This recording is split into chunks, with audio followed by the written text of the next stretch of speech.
국정농단이라고 하는 대표적 사례가 바로 양평고속도로 종점 변경 사건이라고 생각합니다. 양평고속도로의 종점이 어느 날 갑자기 대안이라는 이름으로 바뀌었습니다. 왜 갑자기 바뀌었습니까? 다른 이유가 있습니까? 백지화하겠다고 합니다. 원하는 대로 추진하면 되지 않습니까? 권력의 주체인 국민을 위해서 사용하는 것이 아니라 자신들의 이익을 위해서 자신의 기분에 따라서 함부로 행사하는 이런 집단들은 국민의 대리인을 할 자격이 없습니다, 여러분. 오늘 우리가 양평에 왔는데 실제로 저는 국정농단이라고 하는 대표적 사례가 바로 이 양평고속도로 종점 변경 사건이라고 생각합니다. 국민이 정치인들에게 권한을 맡길 때는 나 좀 잘 살게 해달라. 내가 가진 대한민국 주권자로서의 권력을 당신이 대신 행사하되 우리 모두의 삶, 대한민국의 더 나은 미래를 위해서 그 힘을 써달라. 이런 뜻으로 맡긴 것 아니겠습니까? 맡겨진 권력이지 자기가 고스톱 쳐서 딴 자기 권력이 아니기 때문에 맡긴 주체에게 최선을 다해야 됩니다. 그래서 대의민주주의라고 하지 않습니까? 나라의 주인은 국민이고 선거를 통해서 그 주권을 잠시 맡겨놓은 것이기 때문에 맡아 가지고 있는 그 권력은 당연히 주인을 위해서 주인의 뜻에 따라 행사해야 되는 것입니다. 동의하십니까? 가장 나쁜 것이 주인을 잊고 이게 원래 나의 권력이거니 생각하는, 좀 심하게 표현하면 내가 원래 가진 내 권력이다. 내가 이 나라의 주인이다. 내가 이 나라의 왕이다. 이렇게 생각하는 것이 가장 심각한 상황인 것입니다. 왕이라고 생각하면 안 됩니다. 왕이 되고자 해서도 안 됩니다. 그렇지 않습니까? 그래서 주어진 권력을 사적으로 자신의 이익을 위해서, 자기 주변의 이익을 위해서, 자기 세력의 이익을 위해서 잘못 사용하면 주인의 입장에서 너 머슴 잘못했다. 너는 더 이상 머슴의 역할을 할 이유가 못 된다. 권력을 박탈해야 되는 것 아닙니까, 여러분? 그게 바로 민주공화국의 존재 이유고, 바로 주권자가 언제나 당당하게 대리인에게 요구할 수 있는 사항인 것입니다. 양평고속도로의 종점이 어느 날 갑자기 대안이라는 이름으로 바뀌었습니다. 원안이 원래 검토한 대로 예비타당성까지 다 통과됐고 모두가 공감하는 10수년 문제없이 진행되어 온 안인데 왜 갑자기 바뀌었습니까? 다른 이유가 있습니까? 추측할 수 있는 이유가 있지요.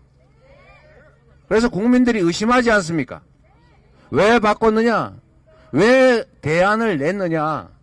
대안이 뭡니까? 이 원안 말고 새로운 안으로 하는 대체안 아닙니까? 대체안. 그런데도 지금 문제가 되니까 백지화하겠다고 합니다. 원하는 대로 추진하면 되지 않습니까? 원하는 대로 하면 되지 않습니까? 그런데 왜 백지화하는 것입니까? 정말 제가 어제 표현하면 안 되지만 뭐 먹어라 이런 겁니까? 한번 반대했으니까 너네 한번 혼나봐라 그런 것입니까? 대안이 오르면 대안으로 추진하고 원안이 오르면 아 이거 대안 잘못됐습니다. 다시 원안으로 가겠습니다. 이렇게 하고 추진하면 될 일이지. 아니 행패 부리는 것입니까? 왜 백지화를 하는 것입니까? 백지화를. 이게 국민이 납득할 수 있겠습니까? 권력의 주체인 국민을 위해서 사용하는 것이 아니라 자신들의 이익을 위해서 자신의 기분에 따라서 함부로 행사하는 이런 집단들은 국민의 대리인을 할 자격이 없습니다, 여러분. 정치란 언제나 책임을 묻는 것입니다. 권한을 부여하고 부여된 권한을 제대로 행사하는지 잘 감시한 후에 제대로 행사하지 못하고 있다, 잘못하고 있다고 하면 그 권력을 회수하는 것입니다. 그리고 다시 기회를 줄 때는 지금까지 잘했으니까 앞으로 더 잘할 것 같으니까 기회를 주는 것 아닙니까? 그게 바로 선거입니다. 선거에서는 책임을 묻는 것입니다.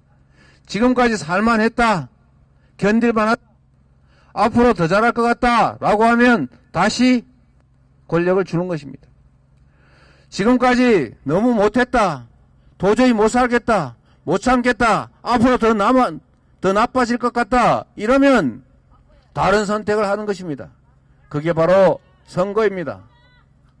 그래서 우리는 이에 대해서 주권자로서의 책임, 주권자로서의 권한을 행사해야 된다. 이 말씀을 꼭 드립니다, 여러분. 김성교 의원, 전 의원이죠. 김성교 전 의원이 공천을 받고 이 양평 고속도로 이 종점 변경안에 대해서 책임이 없다고 할 수 없는 원희룡 전 장관도 공천을 받았습니다. 돈 봉투 받은 사람도 영상까지 찍혔는데 돌려줬다고 주장을 하면서 또 공천받습니다. 그뿐만이 아닙니다. 탄핵을 엄호하는 사람도 공천받습니다.